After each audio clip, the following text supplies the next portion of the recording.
our company is really quite bad at social media. We have a real gun for it. Someone gets hold of it and it's really exciting and it's phenomenal for a month or so. Yeah. And then something else happens and we're busy and it gets forgotten about. To be fair, we're busy, so it's not high up on my list of what we need. But when I do look at everyone, I'm always lost as to what there's a lot of samey out there. You're right, there's an awful lot of the same stuff. And if you're doing that, if it's all about the balayage and all about the kind of vivids, you've got to think about your audience. What do they want to see? What's going to catch their attention? Because otherwise, you're right, it just gets lost in the world of social media. And accidentally started doing a lot of this kind of cross marketing. Right. Spoke to the local gyms, they promote us, we promote them. And that had two things. That one, it got us clients, and we could see where those clients were coming from, which was great. I've just been up the bar, And then the second one was it got this real sense of community that brought this kind of community together. We both know that you can buy followers. I could get 50,000 followers in the next 36 hours. Yeah. And they go up in 500s and it's really scary. What's the point? What's the point? We encourage our clients to have 1,000 followers, and those 1,000 need to be people that are coming through your door spending money. Welcome to The Noble Barber. This is a podcast for barbers by barbers, cutting through the crap of the industry. We all want to know how our businesses can run better. I want to talk to people who've done it, messed it up and got it right second time round, and can tell us the way that you and I can make our businesses better. So we're here with Phil Collins. We're talking about marketing. A big cornerstone of all salons and barbershops is the hunt for clients. And obviously we've probably had, I'd have said maybe 5 years that social media has been the stick that salons have got onto. Every store has some sort of content. And an awful lot get lost, get upset, doesn't work, and so on. And so obviously social media from what you're doing with Hair Uncut is a big part of why you're here. Thank you. That's right. But there is also other areas of marketing, and I think what I'd like us to have a bit of a chat about is that the essence of marketing, including social media, rather than excluding everything else. Do you know what I mean? Yeah. So I mean, you're working with stores and with brands. So if maybe the salons you're working with is maybe more relevant. Yeah, I think so. I mean, I think we all live in this world of social media. I think it's become part of our lives, and it's kind of like a drug. We're all addicted to it. We all spend our lives on our phones, whatever we're doing. And I think particularly for our industry, for hair and for barbers and for beauty, you need to be on social media 24 hours a day, 7 days a week. And it's very difficult because it takes up a lot of time, as we know. But I think a lot of it is about being consistent. It's about posting the right content, posting at the right times, engaging with your audience and almost being like your kind of window, your sort of magazine, if you like, to your clients. And a lot of the time, I think a lot of salons, they get it wrong because they either post stuff that doesn't necessarily maybe inspire people, or it might be that the finish isn't quite there, or the fade isn't quite perfect, or particularly with Insta, it is all about image, and Instagram Reels, because of TikTok, has gone crazy. And I think if you're posting Reels on your Insta, your reach will go off the charts. It's crazy. The difficult thing I always see with a lot of, and our company is really quite bad at social media. We have a real gun for it. Someone gets hold of it and it's really exciting and it's phenomenal for a month or so. And then something else happens and we're busy and it gets forgotten about and people forget to take some pictures and it's gone. And then we have another wind and so on. And to be fair, we're busy, so it's not high up on my list of what we need. But when I do look at everyone, I'm always lost as to what there's a lot of samey out there. And I think that individual, every store I walk past seem to be quite different. Even barbers. Every barbers I walk past have a look, you can certainly see who they're pitching their audience at. But then you see them on social media, and it doesn't come across. They come across like everyone else.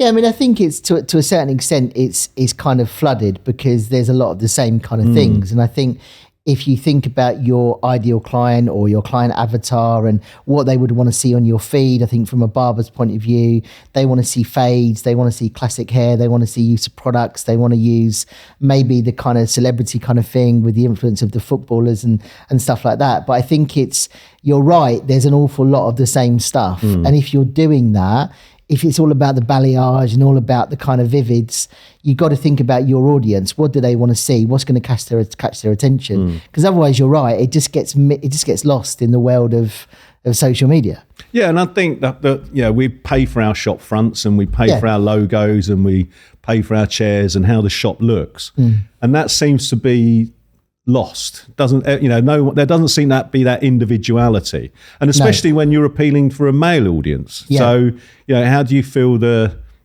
men react to social media, and how as barbers we can attract that and find that male clientele? Yeah, I mean, again, I think it's about thinking about your ideal male client. What interests them. Where do they shop? What do they buy? What cars do they drive? Where do they go on holiday? What do they eat? Where do they hang out? What do they drink? Because a lot of the time it's not just about hair. And I know that sounds pretty stupid, but it's not just about putting a pompadour on or putting a fade or putting an undercut, whatever it may be. It's about inspiring them. It might be fashion. It might be information on the latest cologne. Yes, it I might love be, that.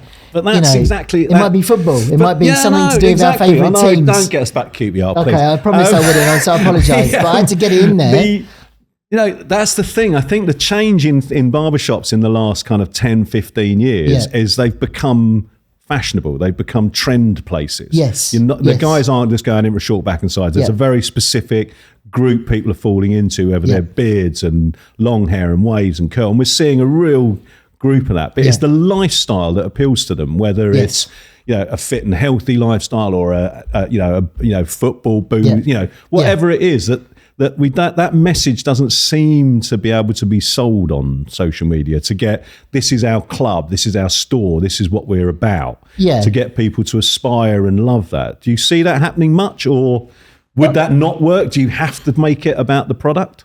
I think it's a combination. I think it's about, again, catching people's attention. I think some guys are having their haircut every 2 weeks because they're going out a lot, they're going out on the pool, or they're going out to meet their mates, or they're going out for a meeting, and they want that fade, they want that hair to be perfect. But that's quite a statement. There's so many clients, so many guys that are having their hair cut every 2 weeks, and I think it's changed. The whole dynamic of a barbershop has changed. I think the perception has changed, and I think that the whole kind of mental health thing that, we talk a lot about that with things like the Lions Barber and Tom Chapman and all those amazing things that those guys are doing, that, you're taking it further than, it's not just a haircut. It's not just a fade. You are having, guys are spending a lot of money on their beauty routine. The barbering, is like a boom of barbers, I think, is happening again. Definitely. A lot of hair salons are closing, a lot of barbers are opening. And I think, it's about guys looking after themselves. They are having facials, they are having massage, they are having waxing, they are buying and spending a lot of money on, face products and products to look after themselves. And I think, again, they are spending money on hair products. But does that message get lost if you're not staying kind of true to that core of we cut hair, if you're talking about other things?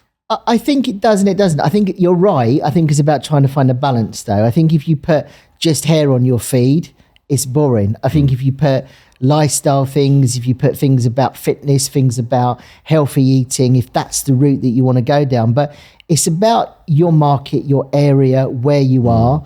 It's about, we said at the beginning, we were talking about marketing, and I'm a firm believer in a lot of the stuff that we were doing, well, to show my age, but what we were doing 20, 30 years ago, some of that stuff works. You have to capture your client details, even in a barbershop. Why not? You want to send them a thing when it's their happy birthday. You want to send them a little voucher. You want to tell them about the new product that you got in, but utilizing your database and networking.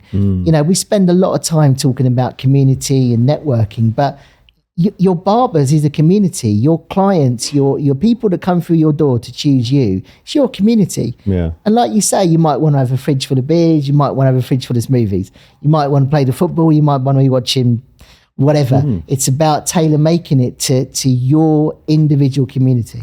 And that's what we say. I mean, my stores were all walk-in. Yeah. We had no booking system, all walked in. It was a great environment. Everyone sat on the benches outside or on the couches inside, reading papers, drinking a few beers, having a chat. Yeah.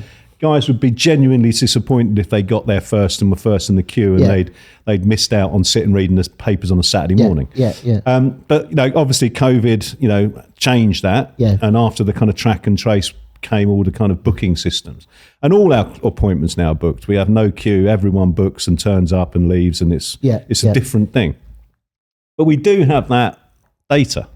Which in honesty, we've only just kind of suddenly clocked. We've had this building up for about 18 months. And we hadn't been using it. And we have now just started. We did a charity event, asked people from there to sponsor, and we're amazed how many people sponsored. So we've seen that works. But, what about the other? So, like I say, from my point of view, we can't keep that continuity. Right. So obviously, there are yourself, and there are companies that will obviously be dedicated and work hard for that. If you're a small barbershop or you're an independent, how is that? I guess, what's it going to cost me? I think it depends. Or what's a sensible budget for, if I'm thinking, right, next year my social media, what would I look at allocating as a budget? I think a lot of it depends on what you want to achieve out of your spend, and I think it's trial and error a lot of the time. I think if you're heavily into social media and you're posting on your Insta, your Facebook, your TikTok, and you're getting new clients from it, but I think sometimes the message gets lost in terms of what are you doing social media for? Are you doing it so that your feed looks pretty, or are you doing it because you want to look cool, or because you want to attract new clients? And that's important. That's really, really key, because if it's because you're doing it because you want to attract new clients and that isn't happening, then you've got to stop it or change it or do something different. That is really important. I think a lot of salons do social media. Some do it very well. A lot of barbers do social media, but are they doing it to attract new clients, or are they doing it to make their feed look cool? Or are they just doing it because... And so, but how do you see that? Because obviously, initially you're seeing the amount of people who are coming in on your followers. You kind of go, oh look, I've cut I've cut a footballer's hair. He's let me take a few pictures. It's gone up there. I've had loads of people follow me. Everyone who supports QPR has suddenly started following me because I cut their hair. We need some fans. That'd be great. And that's that. But how do you see that monetizing? Because I think as a barber, and as a barbershop owner, I'm happy to spend. But if I'm spending a tenner, I at least want to get 20 back. Yeah, I mean, again, I think because you're thinking of it from a business point of view, and that's totally the right thing to do. But I think, there's a lot of people that we know, a lot of barbers that we know, a few clients that we've got, that their whole focus is cutting celebrity or footballers' hair. That's their focus. Now, you walk into some of their barbershops and they've got like signed footballers things on the walls, and it's very football orientated. They've got huge followings on their social, particularly on their Insta. Would it entice you to go and have your hair cut in a particular barber's if they've just cut a footballer's hair? I think it would. I think it's a great advert. But if I'm honest, that's kind of a little bit like reaching for the stars in some respects, because first of all, you've got to get that contact. You've got to, as a barber, you've got to get someone that that you can cut their hair and they're a famous footballer. Yeah. It's a tiny little niche. Everyone else is just kind of like, I'm doing good work. I want to get I want to get people nearby to know. Are there more traditional or less expensive approaches to marketing that we could still? You're saying about bring back kind of newsletter or little data shouts or whatever. But are there other things that you feel that still are relevant in today? Yeah, I mean, I think networking, we were probably doing it 20, 30 years ago. I think it's totally overlooked now, massively, with salons and barbers. But I think whether or not you're a cool barber or you're a hairdresser and you specialize in vivids or balayage, whatever, to literally go out on the street and go into local companies, local businesses, to have client evenings. Imagine putting on a soiree. I hate the word soiree, but you put on a client evening. You say it so well, though. I know, soiree. So I'll say it again. You attract people. You invite local companies. It's not just about discount. A lot of salons think, oh, I'm quiet, why don't we do a 50% off? Sometimes it's added value. You know, you might get a free treatment, you might get a free conditioning treatment, you know, you might get a free consultation on your colour. Guys have colour, guys have perms. And I think sometimes it's about shouting and going out there and saying, do you know what, I'm a brilliant barber. You've got 20, 30, 40, 50 guys, you've got ladies with short hair that want their haircut. They all need their haircut, come to us. Because if you're that good, you know yourself more than anyone. If you try, if somebody goes to your salon once, they're going to be a client for life. Yeah. They're going to come back. That's it then. Yeah, no, it's getting them through that threshold, door, getting them in the door. Yeah. You know, I mean, we tried, you know, in the kind of post-COVID madness when I was desperately trying to fill the shop up and make up for the kind of nightmare we had, which is another episode we'll do another day. Yeah. We really did look round at what we could do. And we didn't feel that we were going to be successful at social media. Right. And we looked at, we did lots of link ups with others. So there we got 2 or 3 local kind of barbers who, brewers. That's the word. Local brewers who have tap rooms. And so we linked up with them. We have their beer. We give their beer away.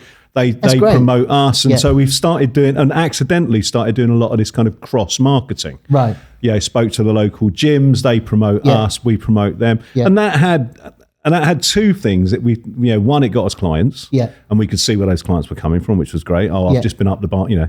And then the second one was it got this real sense of community that brought this kind of community together. And then, hey, you know, we also sponsored the Veterans Cricket Club. Right. We gave them 500 quid to write my name on their sleeve. That wasn't quite so successful. I realised that maybe veteran local cricket doesn't have a massive audience. We'll take that out in the edits. But we gave it a go. And we've also started, our barbers sponsor the local about 2 or 3 little quiz nights in the area. And again, it's kind of, we're finding that audience. Yeah, and also I think that, you know, if you're a barbershop or you want to attract male clients, it's trying to think of what environments, what companies, what businesses have a lot of male kind of dominated guys. It might be a car place, it might be a particular estate agents, but also you've got to think of that. If it's like, you know, we approach florists for salons, we approach car places, estate agents are seeing people every single day. These guys have got really cool haircuts, or girls, whatever it is, and they're showing people around, you know. And also if there's a new housing sort of development being built in an area, you know, making sure that you're going to that sales office and saying, right, we're the best barbershop in the area, we're the best salon in the area, would you please give us, you know, the cross-marketing thing can work so well. And that's quite old school. And what I always say is that if you think about, you know, the guys here today and whatever we're doing, our phones, we're getting emails, we're getting texts, we're getting messages about different things every second of the day. So why shouldn't hair be any different? You know, why shouldn't you get a message saying, oh, you know, your local barber has got a new product in, or they're doing a new shaving cream, or they're doing a new beard oil? You want to know about that. Yeah, no, I mean, like I say, I think you're absolutely bang on. And you know, a majority of places now are becoming more and more online booking, you know, with the huge amount of, you know, relatively cheap column management companies out there. So the data is there. Yes. And again, I think, you know, I don't know what you think. You're the expert. If how much should you be posting in the same way as, you know, sometimes you get too many newsletters, too many texts from companies, you kind of unsubscribe because they're irritating you. Yeah. Is it? Yeah. Is social? Are you meant to post every day or send? How would you gauge I think not being a pain in the ass? I think with social media posts, you should be posting once a day, every single day. We advise our clients, and for our clients, we leave out a Saturday. We don't post on a Saturday. But again, I think it's then stepping back and thinking, right, I'm going to post once a day, Monday, Tuesday, Wednesday, Thursday, Friday, Sunday, and then I'm going to step back and think, well, what kind of engagement did it get? You know, we went through a phase where everybody was commuting and, you know, they're on the train or on the bus, whatever. And a good time to post was in the morning. That's all changed. The algorithm has completely gone crazy. So the best time to post is in the evenings because, you know, you've had dinner, the kids are in bed, you've got a glass of wine, you've got a glass of water, smoothie, whatever it is, and you're sitting on your phone. The engagement in the evening has gone crazy. We post all of our clients' work now. Oh, that's really interesting. But again, I think it's about trial and error. It's about, you know, how often you should post. It might be that you get a really, really good engagement on a certain evening. So post a lot of your key stuff at that time. If you're doing a promo, and you mentioned earlier on about online bookings. I think one of the brands recently did a survey about how many clients, male and female, are booking their appointments online. Yeah. It's unbelievable. Yeah. I mean, ours are all between 9 and 10 of an evening. Yeah. That's our flurry. Yeah. I've now stopped getting the notices to my phone because it all happens when I'm kind of chilling at the end of the night. Yeah. But you can see how busy that is. So, that maybe does kind of link up with that. Yeah, and I think, you mentioned marketing. I think a lot of it is some of the classic things about even recommend a friend. Recommend a friend is kind of old school, but again, if you equate that to what all we do every single day, every coffee shop you go into, they got a stamp card. They're upselling. Do you want a croissant? Do you want the new bean that costs an extra 5p? But I think that the whole thing of having something on your phone where they can scan it, and they get, after 6 haircuts, they might get a little discount, or they might get an introduction to a product. But I think once you've got a client, it's about trying to give them added value. Yeah, I definitely agree. I think the added value is a biggie. But do you think, so when you take on a new salon or a new client, are they right? Do they know what they are? Do they come with a clear? They go, this is me, I want this, and do this? Or do you have to take them apart? That's a brilliant question. If I wasn't prepared for that. Do you have to pick them apart? Do they know? How do you go from, I've never met you, you've got atrocious social media, I'm going to fix it. I mean, how does that start? How does that relationship begin?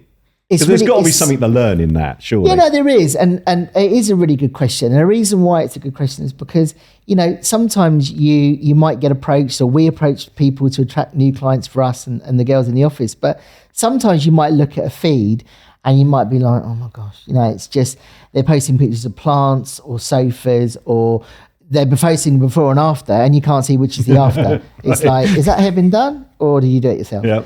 And that's quite a hard conversation to have. So, we tend to do like a bit of a recce on the feeds first. We then ideally would have a face-to-face meeting with that particular potential client, and we'd give them really generic top-line feedback. We'd tell them, we wouldn't say your feed's rubbish or your hairdressing is, we kind of say, look, these are the things that we think we could do, but also we want to help your team learn how to create that perfect picture. Because, if you put beautiful hair on a feed, by using the correct hashtags, and that is where it is, we can get that particular image in front of all the clients in your area that don't go to your salon. And that's... So you're much more targeted than, I've just cut this great haircut, I'll take a picture, I've got my ring light, that looks pretty, he looked terrible before, this is it, I'll put it up, and then nothing. And it's hard because, I think because of the marketing thing and the world that we're all living in, we've become obsessed with followers. Let's be honest, we have. And that equates to some of the brands. If you've got 2 million plus followers on Instagram, I want to have a conversation with you about being an influencer. Whereas if you've got 200, but you're an amazing artist, I don't want to talk to you. And we both know that you can buy followers. I could get 50,000 followers in the next 36 hours. And they go up in 500s, and it's really scary. What's the point? What's the point? We encourage our clients to have 1,000 followers, and those 1,000 need to be people that are coming through your door spending money, because then we can invite their friends and target their friends.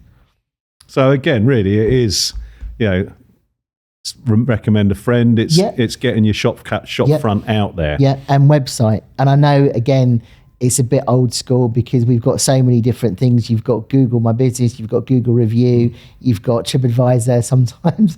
But reviews are so important. And if any of us are looking to go to a new restaurant or go to a new salon, for example, any of our friends, what's the first thing you do? You check out their social media, but you check out their reviews. Every single hairdressing salon and barber needs a minimum of 45 reviews.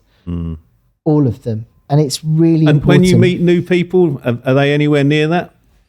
Some are, because I think now the software has become so sophisticated that you might be able to link your reviews so they go straight to Google, not always. But I think it's about maximizing all the opportunities that you have, like you mentioned earlier on, your database, your website. So many clients will go and look at your website. There's so many salons and barbers, they don't have a website. No. They don't even have a website.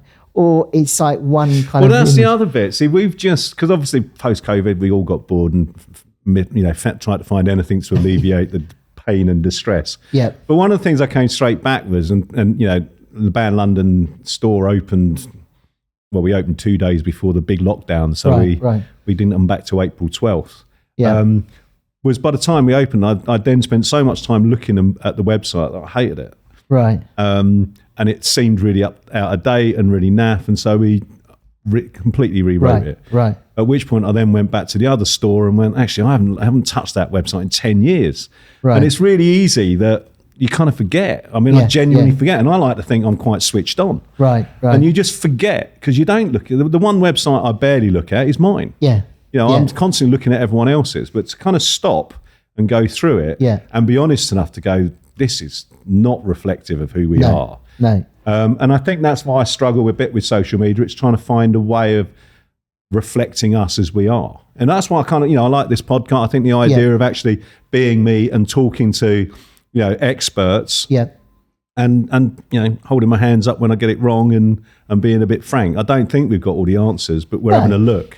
Yeah. And I think that's appealing, I think. Yeah, and I think, as you say, website is important because, you can go past a salon or you go past a business and, their kind of whole shop front and the windows and what you see and how everybody is, you see from the outside. And I think a website, there's a lot of elements to that. You go to a website, if it's slow and if it's clunky and the images are from the 1950s, you tend not to look at it because you're not inspired. But I think taking that a step further is making sure that your website is optimized, is making sure that there is SEO, is making sure that the keywords are there.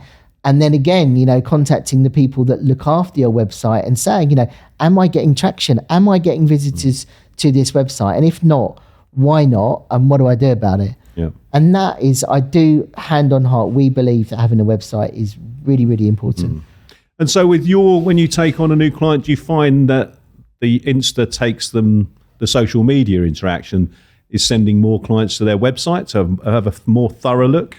I think, or does it not go that way? I think it does. I mean, I think it's trying to find out the best kind of practices for that particular salon, because I think there are some salons that we deal with that their audience tend to be more on Facebook, and that might be an age group thing, it might be a generation thing, but that's okay because the Facebook page again is their kind of advert, it's their kind of part of their website. I think Insta, it might be that there's certain work, it might be that it's all balayage or it's all vivids or it's all certain work that is attracting. But obviously if we can get access to the information about their website, we would say, look, we're going to do a strategic amount of posts that are driving people with a call to action to your website. Please, can you tell us if the traffic's gone up? Because if it hasn't, then it's not worked. We need to do something else. But, the whole marketing thing for us is about attracting new clients, because I think if you have a good retention rate and you're retaining your clients, it's about how many new clients are coming through your salon door every week, how many are phoning, how many whatever, and how to retain them. And if you're not getting new clients, what can we do to make sure that you are getting a number of new clients? Yeah. Well, that's the whole point of it, isn't it? Yeah. I mean, as I say, when you're spending money, you want to just not be throwing it away on ego and massaging yourself and being proactive to see people come in. Yeah. And I think, again, you mentioned it earlier on, but it's about, being known in your area, making sure that every single local business, every single local company, making sure that you can make contact with those local marketing people within those companies where they can press a button and your flyer or your, kind of thing, whatever your social media details is sent to every single person in that company.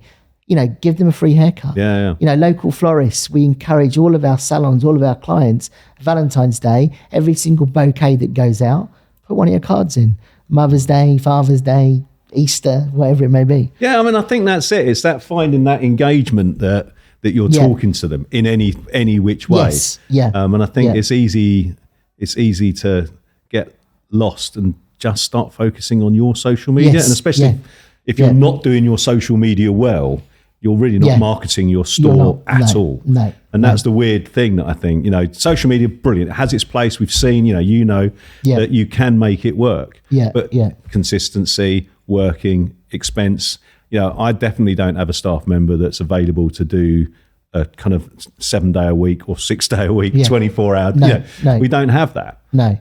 But we do other marketing. We are aware of what we're doing. Yeah. I guess if you're just putting things on your social media and you're not hashtagging, you're not getting it right, it's not getting the audience. You're not marketing. You're putting pictures up and no one's looking at them. Yeah, and it's almost like it's better probably not to have the feed or not to post, because I think, whatever client that we have, whether or not it's a salon or a brand, if we are doing social media for a salon and they're not getting an influx of new clients, then what we're doing isn't working. Yeah. So they have to stop working with us, because it's either us, or it might be that the content, or it might be that their before and afters aren't necessarily. But do you find if you got to that where you've been working with someone, you're not getting it, and then you go, hang on a second, and you can change direction and see an improvement? Are you? I think some cases. Or it just doesn't work for some people. Yeah, I mean, I think we pride ourselves on making sure that if you work with us and you're kind of paying us and you're generating new clients, it then kind of offsets it. It doesn't then become, oh my God, I've got to find my social media money every month. We have had kind of situations in the past where a lot of it is down to the content, because the girls and I aren't based in the individual salons. So if they're sending through quality content and quality reels, our lives are like a million times easier. Yeah. The struggle is sometimes we have clients that are sending through 40, 50 images a week, and we have clients that send through 2. So the girls are then in the office looking around for stock images. But then because you're a hairdresser, that if we post a stock image on your feed, you're going to be like, Phil, what's that? That's not how it works. Yeah. And stock images don't work because Instagram knows it's a stock image. Oh, it does? Yeah. Yeah, so you're more rewarded for originality. Yeah, originality. Yeah. But again, I guess that just comes back to continuity in the shop. Even if we're going to be working with someone like yourself, you've still got to be, you've got to presumably train the staff a little bit more to take pictures, to get more, to capture what they're doing, to be excited about what they're up to. Yeah, and sometimes, we spend a lot of time talking about hair and fashion and beauty and colour, whatever, but sometimes it might be that there's somebody's birthday, or one of your team has been promoted, or it might be that they've had a bit of a laugh, or a client's done a selfie, or someone's mixing up some colour or a colour is developing, hashtag hair porn, whatever they call it, which is horrendous. It's something like that where, why would you put that on your feed? Oh. Right? Just sounds like something you shouldn't type into Google, just don't put that, okay, because it's naff. But I think it's trying to find that balance where you're posting stuff that is like you say, you're putting your story across, so that when you look at a feed, it's like, wow, do you know what? I really want to go to that salon because it looks really fun, it looks really professional. It's not just about hair; it's your opportunity to tell your story. Yeah, I think that's it. I mean, I must admit, I'm pulled into restaurants that just suddenly show them taking a roast out of the oven. I'm like, actually, that's hit something in me. I'm hungry. Yeah. And haven't even seen what the restaurant looks like, and that gets me more excited. For me, another picture of a restaurant that's filled with flowers and something hanging off the ceiling so I can get a good Instagram shot isn't going to appeal to me. No. So I guess it's finding that, you got to know who your audience is and who you're looking for. Yeah, you have. But that's a brilliant example, because we were in Liverpool recently. We had a meeting and we were just looking for a restaurant, and I haven't been to Liverpool for years. And we came across a restaurant where you kind of sit and the food's cooked in front of you. And it was like these kind of hot kind of skillets. And because of their Instagram and because of this little kind of video that showed people sitting around these cool tables with the food cooked in front of you, that's where we went. Yeah, it was really nice. It was beautiful, right? We were lucky. But I think sometimes it's about something which is going to capture the imagination and bring to life your business through your feeds. Yeah, and if that's what they do, that's what they're saying. I think we forget sometimes that the buzz of the store, the interaction with your client, like you say, a birthday cake going out, we are a little community, that people should kind of look at it, talking earlier about recruitment. You want to sell your whole story of what you're like, what your store is like, rather than just, that's my fade, 40 pictures of a skin fade or 40 pictures of balayage. ain't going to get your shop full. No, and again, I think recruitment's a really, really good example, because I think a lot of our clients, particularly at the moment or the past, they feel we need to do a recruitment ad, we need to attract more staff. Okay, right, we've heard it 50 times today. But again, it's about bringing that to life, because if you and I do a static post, stylist wanted, recruiting barbers, it's like, okay, we'll swipe, move on. I've seen that 100 times today. But if there's a video of the barbers working in the salons, they're doing education, they're learning how to fade, there's a buzz, they're talking about the benefits. That's a better recruitment ad, to do like a cool little something reel. that really gets you. Yeah, and I guess that's it for clients, for customers, for staff, existing or new. You just want to make sure they get an idea of what being in your environment is. Yeah. And then, I guess the haircut quality should be a given. Yeah. If they're turning up and you're giving them a terrible haircut, then that's a different, that's a whole different argument. But I guess it is that factor of you've got to make sure you're aware of where you are and get that message across. Yeah, and also, the kind of word of mouth thing, we talk a lot about it. It's been around since but I think it's about saying to your regular clients, I'm trying to build my business, I'm trying to build my clientele. You really, really like what I do. You like coming here. Please, can you tell your friends? I mean, that's definitely, like I say, even holding my hands up that we're rubbish. We do find that we have a good chunk of clients that follow us. Yeah. And it's the same kind of strong chunk that tend to like what we do. Yeah. And they're the ones that we meet their friends. Yeah. They're the ones that are much more either likely to recommend us, or because we're popping up on their feed, we're popping up on the friends. So it is that recommend a friend. Yeah, and we talked again, the power of a client tagging your salon, the power of a client taking a selfie in your salon or outside your salon when they get home, where they've tagged us up. All of their friends are going to see that. Yeah. I've just had my hair done, and all of their friends can then be followed. It's really powerful. Yeah. Do great work and talk about it. Yeah. That's kind of I like that. It's a good saying. I'm going to steal that. Well, I think that probably sounds about a good time to wrap. Buddy, an absolute joy. Thank you. No, I really appreciate the time to come down and to talk to you. Hopefully we're going to get everyone marketing properly, and the Rangers are getting themselves back to the top of the league. Well, hope so. Cheers, buddy. 10 years. Thanks, mate. Thank you. Thank you for watching this episode of The Noble Barber. If you liked it, please do like and subscribe. If you've got comments of what we should be doing in future, please give us your questions and we'll try and find an expert to talk to. Or if you're the expert and you want to come on here and help, stay in touch, we'll get you on. Come and join us on the sofa.